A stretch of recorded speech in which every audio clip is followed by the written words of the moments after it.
Salam sehat. Terima kasih kepada Ibu Pengampu, Ibu Nurmayana Siregar SE MSI dari Badan Pengembangan Sumber Daya Manusia BPSDM Sumatera Utara. Di sini saya memaparkan mind map akuntabilitas dan nasionalisme oleh saya Esron P. Purba SPD, Angkatan 37, Kelompok 4, nomor absen 39.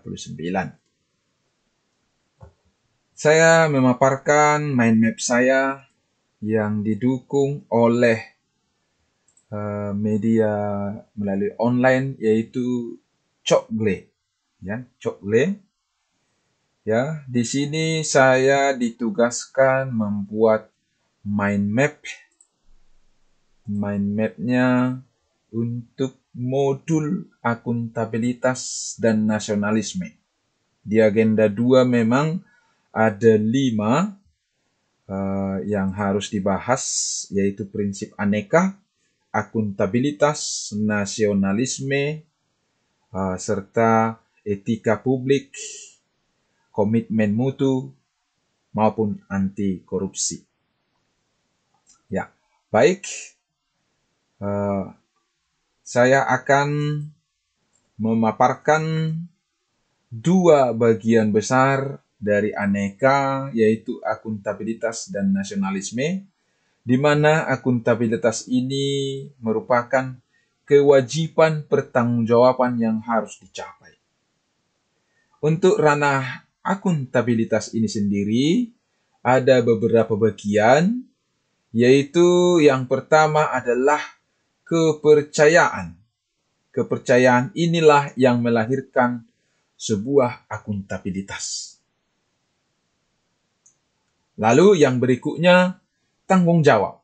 Tanggung jawab sebagai kewajiban atau responsibilitas untuk bertanggung jawab. Selanjutnya adalah integritas. Integritas di mana kita harus bisa menjunjung tinggi dan mematuhi semua hukum yang berlaku, undang-undang, kontrak, kebijakan, dan peraturan yang berlaku. Yang berikutnya, kepemimpinan. Di sini pemimpin harus menjadi teladan, berkomitmen, berkinerja baik, adil, dan bijaksana.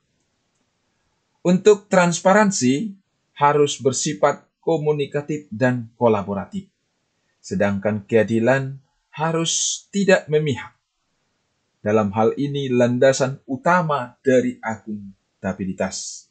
Disinilah prinsip adil atau ekuitas. Yang berikutnya adalah keseimbangan. Keseimbangan dalam hal kapasitas sumber daya dan keahlian atau skill yang dimiliki. Untuk kejelasan, bahwasanya kita mengetahui kewenangan, peran dan tanggung jawab, misi organisasi, kinerja yang diharapkan organisasi, dan sistem pelaporan kinerja baik individu maupun organisasi. Selanjutnya konsistensi, bahwasanya ini menjamin stabilitas. Sedangkan untuk yang kedua adalah nasionalisme. Dari nasionalisme ini berarti pandangan tentang rasa cinta yang wajar terhadap bangsa dan negara.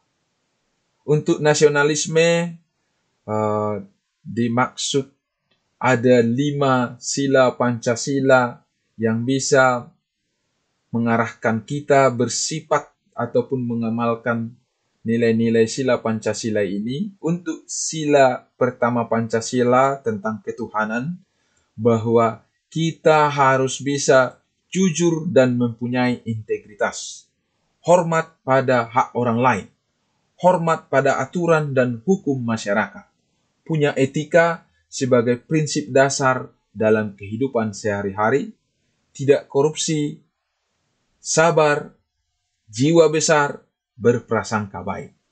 Untuk sila kedua Pancasila yang bertemakan kemanusiaan, maka kita harus bisa toleran, tidak zalim, sopan santun, saling tolong menolong.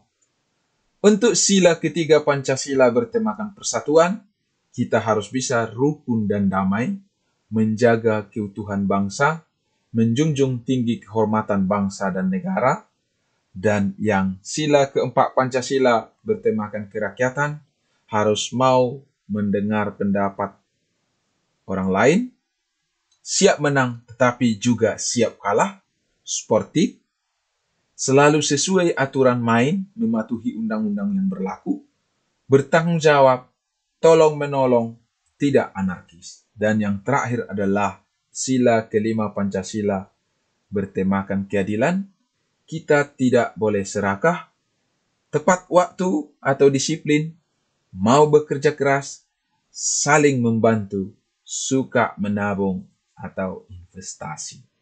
Demikian mind map untuk dua ranah umum dari aneka yang diambil hanya akuntabilitas dan nasionalisme.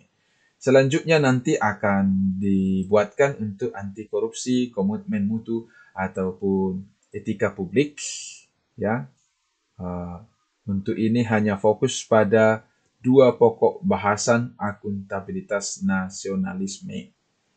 Demikian bentuk mind map yang bisa saya susun. Saya sampaikan terima kasih kepada Ibu Pengampu, Ibu Nurmayana Siregar SE MSI. Salam sehat. Terima kasih buat ilmunya Ibu. Horas.